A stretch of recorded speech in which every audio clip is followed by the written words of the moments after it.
एक सरकारी ऑफिसर थे जो बहुत ही बड़ी पोजीशन पर थे, रिटायर हुए लेकिन दिमाग से अभी भी उस कुर्सी से रिटायर नहीं हो पाए थे और इनको अभी भी ये पच नहीं पाया था कि कुर्सी के साथ साथ पावर भी जा चुका है। एक नई सोसाइटी में रहने चले गए और हर शाम को जब वॉक पे निकला करते तब हर किसी को तुच्छ और हीन भावना से देखा करते, जैसे कि तुम हो क्या, और इसीलिए किसी से बात नहीं कर पाते थे। लेकिन एक दिन एक बहुत ही बुजुर्ग इंसान को उन्होंने बैठे हुए देखा।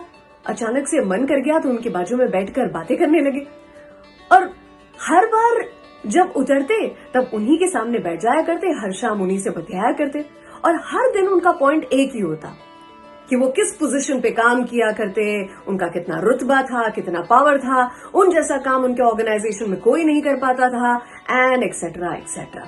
वो बुजुर्ग हमेशा उन्हें बहुत ध्यान से, बहुत पेशेंस के साथ सुना करते। एक दिन ये इंसान, ये अकड़ू इंसान, अपनी शेखियां बगाड़ते बगाड़ते थका तो सही, तो उसने भी सोचा उस दिन कि इस बुजुर्ग इंसान से भी पूछ लिया जाए, उन्हें भी सुन लिया जाए कि उन्होंने अपने जीवन में कुछ किया भी है। जब उन्होंने पूछा तो उस बुजुर्ग इंसान ने कहने की शुरुआत की कि बरखुरदार, रिटायरमेंट के बाद ना हम सब फ्यूज्ड बल्ब की तरह हो जाते हैं। इससे कोई फर्क नहीं पड़ता कि इससे पहले हम कितनी जगमगाहट या फिर कितनी रोशनी प्रदान किया करते थे, हम सब हैं तो फ्यूज ही। अब देखो ना, 5 साल से मैं यहाँ पर रहता हूँ लेकिन मैंने किसी को नहीं बताया कि मैं 2 बार मेंबर ऑफ पार्लियामेंट रह चुका हूँ। वो देखो, वो वर्मा जी जो दिखाई दे रहे हैं वो रेलवे में मैनेजिंग डायरेक्टर थे। अब इन्होंने किसी को नहीं बताया। सिंह साहब आर्मी में ब्रिगेडियर रह चुके हैं और वो दिख रहे हैं जोशी साहब, वो इसरो चीफ रह चुके हैं। उन्होंने मुझे नहीं बताया, किसी को भी नहीं बताया, लेकिन मैं जानता हूँ वो क्या है कि रिटायरमेंट के बाद हम सब फ्यूज बल्ब हो जाते हैं। जरूरी नहीं है कि 0 के, 40 के या 100 के, जितने भी वोट के थे, अरे चाहे हम हेलोजन लैंप्स या फ्लड लाइट्स हुआ करते, लेकिन एक बार फ्यूज होने के बाद हमसे रोशनी नहीं आती और यही सच्चाई है।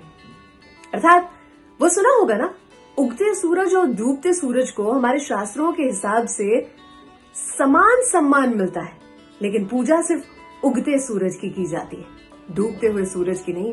जितना जल्दी ये समझ जाओगे तुम भी इस सोसाइटी में बहुत शांति से रह पाओगे।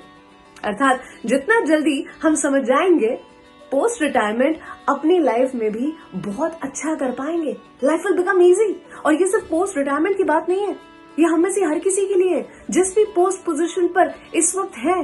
लॉकडाउन से बेहतर एग्जाम्पल क्या हो सकता है? बड़े से बड़ा मालिक और बड़े से बड़ा कर्मचारी, जितनी भी बड़ी पोजीशन हो अपने घर में, उसने बर्तन भी मांजे हैं और झाड़ू पोछा भी किया है कि नहीं?